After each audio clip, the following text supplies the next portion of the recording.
À la une de l'actualité, le premier forum de la diaspora a ouvert ses portes ce jeudi dans la capitale économique ivoirienne. Présent à l'ouverture, le chef de l'État a affirmé que l'événement va permettre de relever les défis qui se posent aux Ivoiriens de l'étranger. Yakassé, Atobrou et Akupé vont recevoir le président de la République à la faveur de sa visite d'État du 8 et 9 mai. La première dame a d'ores et déjà contenté les populations de ces localités avec des dons de 290 millions de nos francs. Pour 12 millions de francs CFA, il tue sa petite amie et lui tranche les mains. L'homme accusé de ce crime crapuleux a été arrêté par la police criminelle. Des détails sur cette sombre affaire tout à l'heure.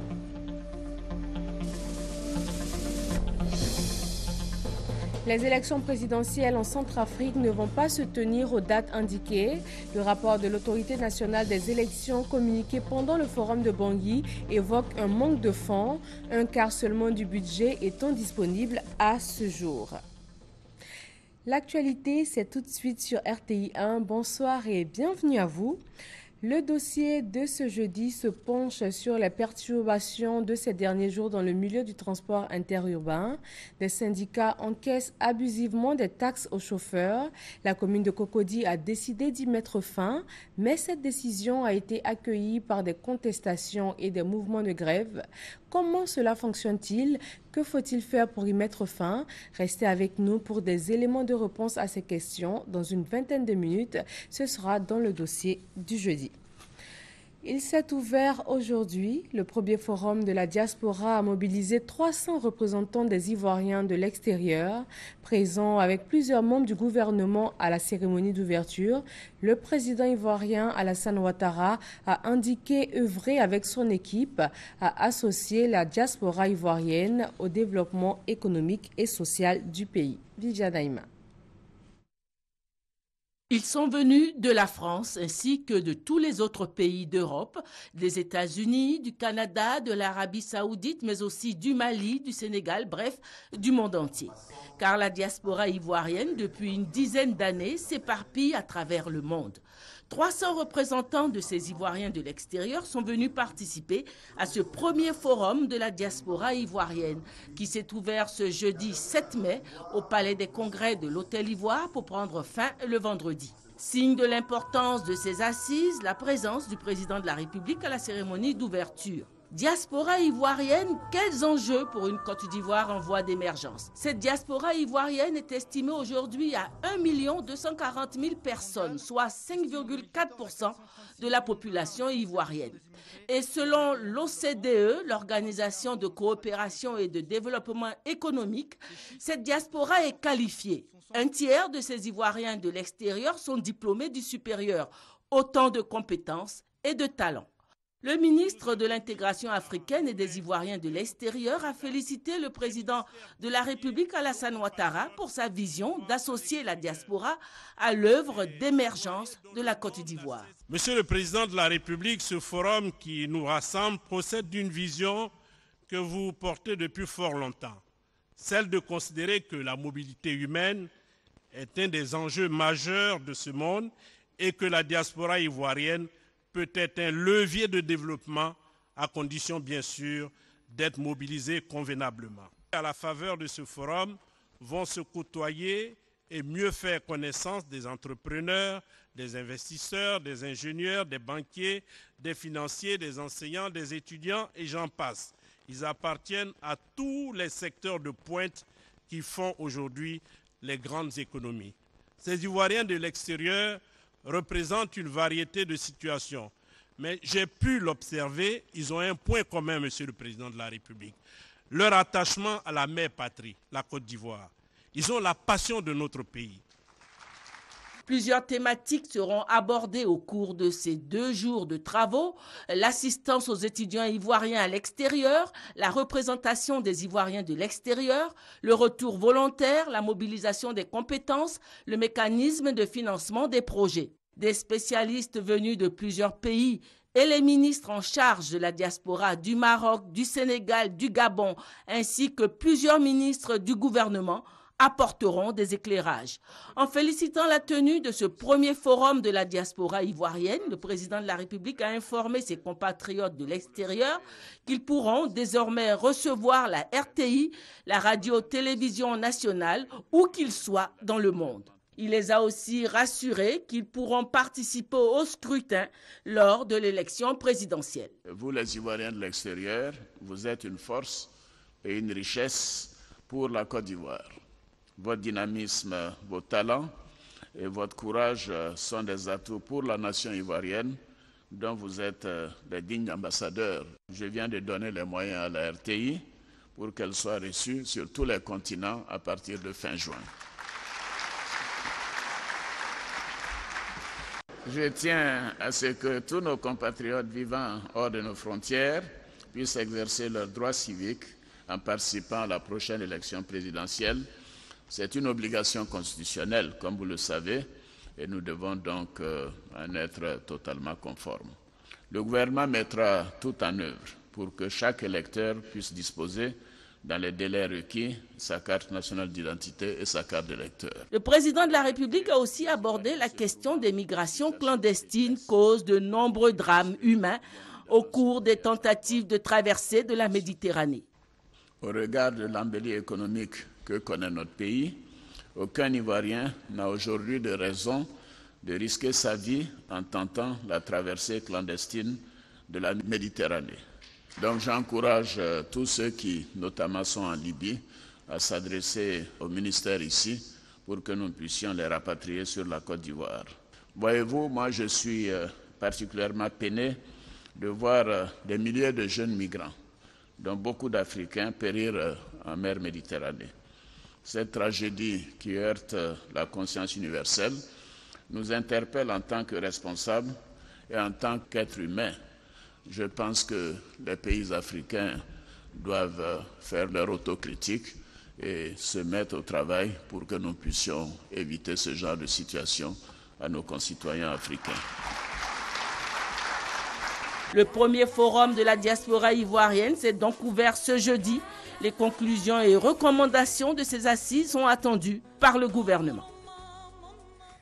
Les possibilités de développement offertes par la diaspora, la ville de Tanda les connaît. Son maire actuel revient des États-Unis où il a vécu pendant une vingtaine d'années et ses relations américaines font le bonheur des populations de cette localité du nord-est de la Côte d'Ivoire. Michel Diré.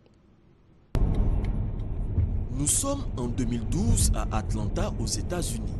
Koné Amadou, jeune Ivoirien ingénieur en réseau dans une compagnie américaine, n'a qu'un seul rêve. Oui, je vais retourner au pays parce que c'est une opportunité pour tous les Ivoiriens, après tout ce que nous avons connu comme crise, d'apporter chacun à son niveau sa petite contribution pour ce qu'on peut faire pour faire avancer le pays.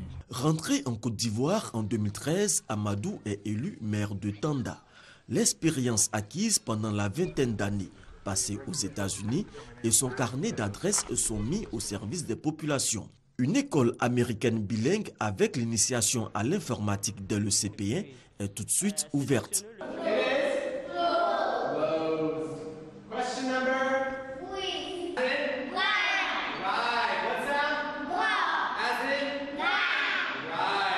Nous sommes à Tanda et nous sommes en train de former les leaders pour la Côte d'Ivoire de demain. Les véhicules de police de Tanda n'ont rien à envier à ceux du pays de l'oncle Sam. Nous nous sentions plus que même la police même des pays occidentaux parce que habituellement la police municipale n'a pas ce type d'engin pour faire le service. Bientôt un hôpital américain et une zone industrielle à Tanda pour booster l'économie de cette localité. Koné Amadou invite les Ivoiriens de la diaspora à rentrer au pays afin de participer au développement de la Côte d'Ivoire. Venez participer, venez vous battre avec tout le monde. Il ne s'agit pas de tendre la main ou de commander ou bien de demander, c'est de venir et participer ensemble à la construction de cet édifice-là. Bâtir une Côte d'Ivoire moderne avec la contribution de la diaspora, c'est possible pourvu que l'appel du chef de l'État soit entendu par le million d'Ivoiriens vivant à l'extérieur du pays. Les architectes ivoiriens rencontrent de nombreuses difficultés dans l'exercice de leurs fonctions au quotidien. comment y trouver des solutions adéquates? Cette question les a conduits chez le chef de l'État, Vijanaïma. Le Conseil national de l'Ordre des architectes de Côte d'Ivoire a renouvelé son bureau le 18 décembre 2014 et est désormais dirigé par l'architecte Yolande Seinabou Doucouré, qui devient ainsi la première femme à la tête du Conseil national de l'Ordre des architectes de Côte d'Ivoire. C'est dans l'objectif de présenter ce nouveau bureau et porter dans le même temps à l'attention du président de la République les préoccupations des architectes de Côte d'Ivoire que la nouvelle présidente et l'ensemble de son bureau ont sollicité cette audience auprès du chef de l'État, le président Alassane Ouattara, qui a bien voulu les recevoir. Dans un long exposé, la présidente du Conseil national de l'Ordre a traduit le vœu de l'ensemble de la corporation des architectes de Côte d'Ivoire, forte à ce jour de 131 architectes dont 20 femmes, de voir l'application effective de la loi qui fait des architectes des acteurs majeurs dans la mise en œuvre des programmes d'urbanisation. À ce jour, le constat que je viens vous présenter est le suivant.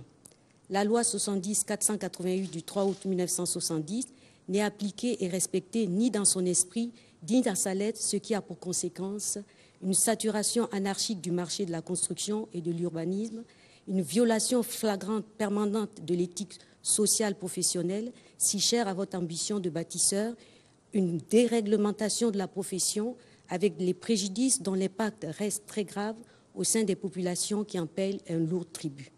À ce titre, les Ivoiriens ont en mémoire les événements tristes et douloureux. Lors de la saison des pluies, le ruissellement des eaux entraîne l'effondrement des bâtiments, des immeubles en construction ou déjà bâtis, provoquant ainsi des pertes en vies humaines et matérielles, laissant des familles dans un désespoir profond et dénuement total. Elle a aussi émis le souhait que les règles dans le cadre des appels d'offres des marchés publics ainsi que dans le cadre des projets partenariats publics-privés soient favorables aux architectes nationaux afin de leur permettre de jouer là aussi véritablement le rôle que leur assigne la loi. Le président de la République a rassuré ses hôtes. Il leur a dit son désir de voir les architectes ivoiriens jouer pleinement le rôle que leur assigne la loi de l'État de Côte d'Ivoire. Moi, je suis d'accord avec vous concernant le désordre urbain. Je l'ai indiqué à plusieurs occasions au gouvernement pour dire que je constate que les plans de construction ou d'architecture sont vraiment très désordonnés. Et on voit des maisons poussées ici et là, on ne sait pas comment. Et j'aime bien prendre ma voiture quelquefois pour faire un tour de ville et je constate que fondamentalement, tout ce que nous avions prévu à 25 ans en 90, tout cela est vraiment battu en brèche et totalement n'est pas pris en compte. Je peux vous donner l'assurance que moi-même, j'ai été très préoccupé de savoir que sur beaucoup de projets, que nous n'avions pas beaucoup de visibilité par rapport à la contribution des architectes ivoiriens. Je vous comprends et je suis en total accord avec vous. Poursuivant, le président de la République a demandé au bureau de l'Ordre des architectes de Côte d'Ivoire de lui accorder un temps pour examiner avec le gouvernement leurs différentes requêtes. C'est donc rempli d'un sentiment de satisfaction et de reconnaissance que le bureau du Conseil national de l'Ordre des architectes est ressorti de cette rencontre avec le président de la République. Visite d'État dans le Denguélé du 20 au 23 mai prochain. Les cadres de cette région préparent déjà l'événement. Ils sont allés à la rencontre du ministre d'État, ministre de l'Intérieur et de la Sécurité.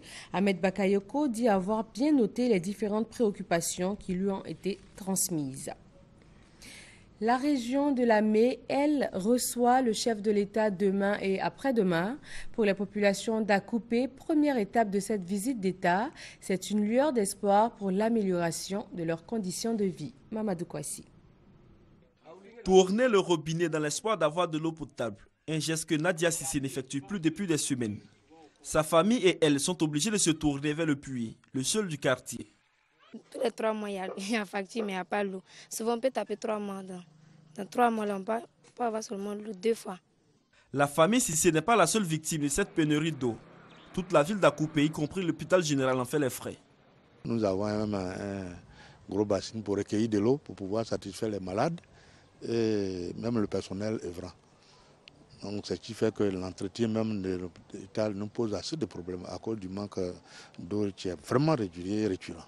Nos tentatives de rencontre avec les responsables de la SODECI sont restées vaines. Le responsable local avance qu'il n'est pas habilité à parler sans accord préalable de sa hiérarchie. Mais selon des indiscrétions, la station de traitement d'eau est vétuste et le volume d'eau qu'elle produit n'arrive pas à couvrir les besoins d'une population sans cesse croissante. Le manque d'eau n'est pas l'unique souci des populations du Kété. Elles sont confrontées au problème d'électricité avec des routes urbaines et rurales impraticables. Accusée à tort ou à raison, la municipalité se défend. Il y a les intentions, il y a la volonté, mais ces intentions et ces volontés sont estompées pratiquement par le manque de moyens financiers. La visite du président de la République Alassane Ouattara dans leur département constitue une lueur d'espoir pour sortir à couper de sa léthargie. Moi, je suis une commerçante. Je n'ai pas assez de sous pour me déprendre. Donc, je me débrouille toute seule.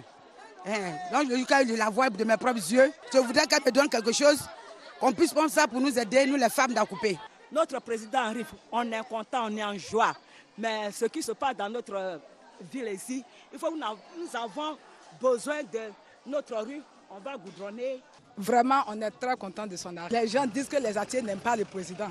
Mais vraiment, que tout ce que les gens disent, c'est faux. En tout cas, on l'aime. Les autorités politiques et administratives d'Akoupé et d'Aféry s'emploient à faire de cette visite d'État un moment de réjouissance populaire, d'où les appels à la mobilisation. Je lance l'appel à toutes mes sœurs de sortir nombreuses, toutes celles qui dorment, toutes celles qui sont dans les campements, toutes celles qui sont partout, de sortir nombreuses pour réserver un accueil chaleureux au président de la République. Les villages doivent se vider et les jeunes devaient faire comprendre aux vieilles personnes qu'ils sont au soir de leur vie et que nous autres jeunes, nous avons tout à gagner par l'arrivée du président de la République. C'est la population qui est venue vers moi pour dire, monsieur le préfet, vous pouvez dormir, vous pouvez rester tranquille, le président sera reçu et bien reçu. C'est dans la matinée de ce vendredi 8 mai que le président de la République, Alassane Ouattara, foulera le sol d'Akoupé avec sûrement des solutions aux problèmes des jeunes et des femmes, à commencer par la salubrité et la sécurité. Demain, 8 mai donc, le chef de l'État arrive dans la Mai. La première dame l'a dévancé sur place avec des dons d'une valeur totale de 290 millions de nos francs. Thomas Guessambi. Yakassé à Tobrou, loin des grands axes de développement, mais proche du cœur de la première dame, Dominique Ouattara. Programmé pour le dernier jour de l'action sociale de l'épouse du chef de l'État dans la région de la Mai, la terre du Taro fait de ce jour, par sa forte mobilisation, un grand jour de grand bonheur. Et quand les envoyés de Dominique Ouattara, conduits par Chantal Poiti, sa conseillère, transmettent les 145 millions de francs CFA de l'eau en matériel, à côté de 50 millions de francs CFA de fonds d'appui aux femmes, une grande première, c'est la joie débordante. Dans cette joie, il y a tout de même de la place au témoignage. Ça fait cela 5 ans qu'on n'a pas d'ambulance. Vous voyez la route, la population souffrait. Aujourd'hui, on a reçu une ambulance. Sincèrement, c'est la joie. Ça anime la population de Yakassé à Tobrou. Tout le monde est fier, tout le monde est content. Parce que désormais, on pourra effectivement évacuer nos patients sans problème. Nous sommes très reconnaissants parce que ce que nous venons d'avoir va permettre à nos couches sociales de mieux se porter, surtout au niveau des femmes, les aider véritablement à aller de l'avant et à accomplir un développement harmonieux. Après Yakassé à Tobrou, c'est un département d'Akoupé visiblement impatient et très enthousiasmé de recevoir à son tour les émissaires de la première dame qui se rassemblent dans la cour de la préfecture. Ici, le simple fait de se savoir honoré par l'épouse du président de la République donne lieu à l'expression d'une joie indicible. Et quand les plus défavorisés ont droit aussi à un tel bonheur, tout est réuni pour chanter et louer Dieu au sujet du couple présidentiel. 145 millions de francs CFA de dons en matériel. Mais en plus, ce sont désormais 100 millions de francs CFA au lieu de 35 par le passé qui attendent les femmes d'Akoupé pour entreprendre des activités génératrices de revenus. Pour le reste, ce sont des populations très reconnaissantes qui ont dit au revoir au cabinet de la Première Dame, mais qui s'apprêtent à sortir encore plus grand pour recevoir le président Alassane Ouattara ce vendredi 8 mai. Voilà, le chef de l'État est donc attendu à partir de demain dans la région de Lamé. Les populations de Bédiala, dans l'ouest de la Côte d'Ivoire, ont récemment été sinistrées par une grande tornade. Le gouvernement, à travers une délégation du ministère de la Solidarité, apporte son soutien et sa compassion aux sinistrés. Des vivres et des non-vivres leur ont été distribués. Thérèse Yoboy. Le 26 avril dernier, une tornade a ravagé 8 villages de la sous-préfecture de Bédiala, semant partout la désolation. Informé du sinistre, le président de la République a instruit Anne Wouloto, ministre de la Solidarité, de la Famille, de la Femme et de l'Enfant, au fin d'apporter assistance aux sinistrés. Ainsi, Serge Luitio, directeur de la Solidarité, s'est rendu dans la zone sinistrée pour faire l'état des lieux. Vu l'urgence de la situation, une première intervention composée de dons en vivres et en non-vivres d'une valeur de plus de 10 millions de francs CFA a été portée à l'endroit des victimes.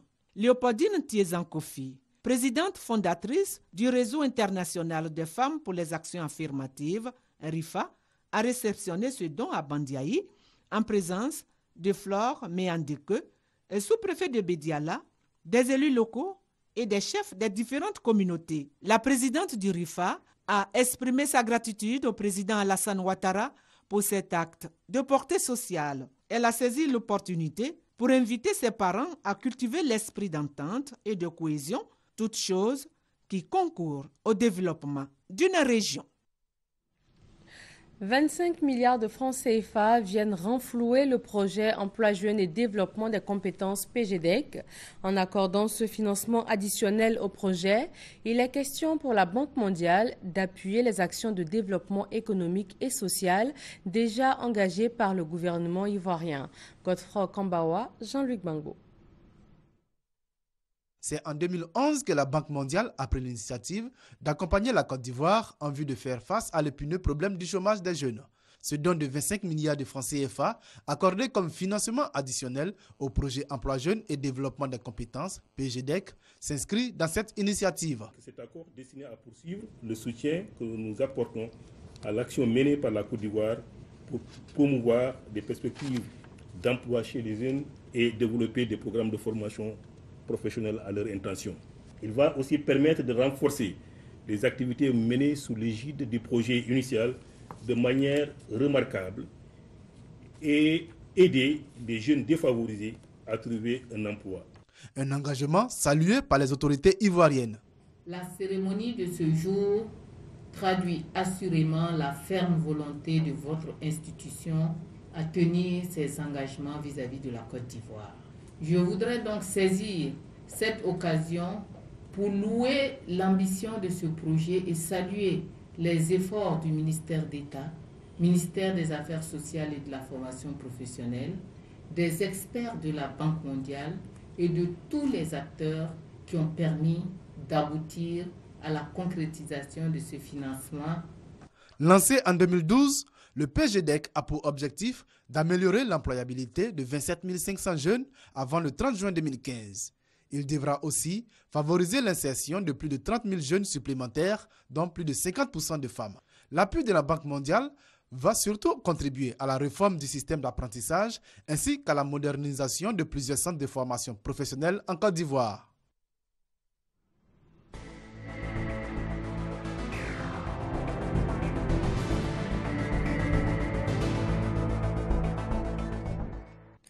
Le dossier de ce jeudi 7 mai est consacré au transport interurbain.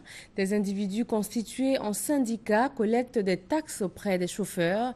La commune de Cocody a décidé de mettre fin à ces manœuvres, mais elle se heurte à la contestation des 10 syndicats. Le point de la situation sur le terrain avec Serge Collia dans le dossier du jeudi. Tous les usagers des véhicules de transport en commun d'Abidjan le savent. Les conducteurs de taxis communaux appelés Woro Woro ou ceux des minicars dits Baka sont obligés de se soumettre à un racket qui ne dit pas son nom. On peut payer 100 francs, 200 à chaque client qu'on prend. Tu ne peux pas dire tu ne payes pas, ils vont te frapper. Moyennement, on peut payer 10 000. Hein. Chaque chargement, imaginez. Quand tu viens de payer la voiture, tu dois forcément payer droit de ligne de Yopougon avant de mettre ça en circulation. Il y a d'autres qui payent pour à 60 000, il y a d'autres qui payent pour à 30 000, ça dépend. Nous avions nos petits sur le terrain pour vendre les tickets. Et les gars où il n'y a pas de tickets à vendre pour recouvrir nos petits encaissements. Tantôt, on peut faire le versement à 8 000, tantôt le versement à 10 000. Pour comprendre ce phénomène de racket qui dure depuis des années, nous nous sommes intéressés à l'activité dans la commune de Cocody. Ici, le maire et son conseil municipal ont décidé, au début de ce mois de mai, de fermer les gares et les points de chargement installés dans la cité. Le maire de la commune de Cocody a eu un constat dû à l'exercice donc des syndicalistes qui n'honorent pas la commune, c'est-à-dire troubler l'ordre public pour des problèmes d'encaissement. Donc le maire a décidé de fermer toutes les gares, puisque c'est à ces gares-là que les encaissements sont faits, c'est à ces gares que les gens viennent faire la bagarre. Le maire voulait ajouter 12 nouveaux syndicats sur les anciens, parce que 12 syndicats ne sont pas entrés, près ça pour argument pour fermer une gare. Le maire veut forcément nous imposer des syndicats, pour que ces syndicats-là puissent travailler avec nous. Et puis eux, en retour, ils lui fassent de l'argent ou quoi? L'introduction des deux syndicats répond à deux préoccupations. D'abord, le maire voulait que ce monopole n'existe plus. Deuxième, il y a des jeunes gens qui veulent travailler. Aussi qui font la demande, comme aussi à l'époque on fait la demande pour être autorisé. Donc il est du devoir du maire d'autoriser. Au centre de ce bras de fer, les chauffeurs sont les plus lésés. Nous on roule comme ça, tu roules ici là, la police peut venir tout de suite, ils vont venir serrer devant nous ici tout de suite. Ils vont prendre les plaques que les maires disent de ne pas garer de véhicules ici. Or qu'on paie les cartes de stationnement. Chaque année tu payes 52 000 et puis maintenant tu payes 10 000 par mois. Les conducteurs de taxis communaux ont été contraints par les syndicats à garer leurs véhicules, rendant la tâche difficile aux populations. J'habite les enfants ici à Cocody et j'arrive, ils sont très surpris de les Woro les sécurités. À l'époque, vraiment, c'était une cité qu'on pouvait dire cité résidentielle. Mais depuis l'avènement de Woro, il faut dire que c'est un mal nécessaire. On a tous besoin de Woro. Mais vous savez, quand il y a une gare quelque part, l'endroit se dégrade. Et depuis un moment, c'était les histoires de combat de syndicats. De très bonne heure le matin, ils poursuivent les gens avec des machettes, avec des couteaux. La commune de Cocody compte environ 2500 taxis communaux, selon les responsables du syndicat.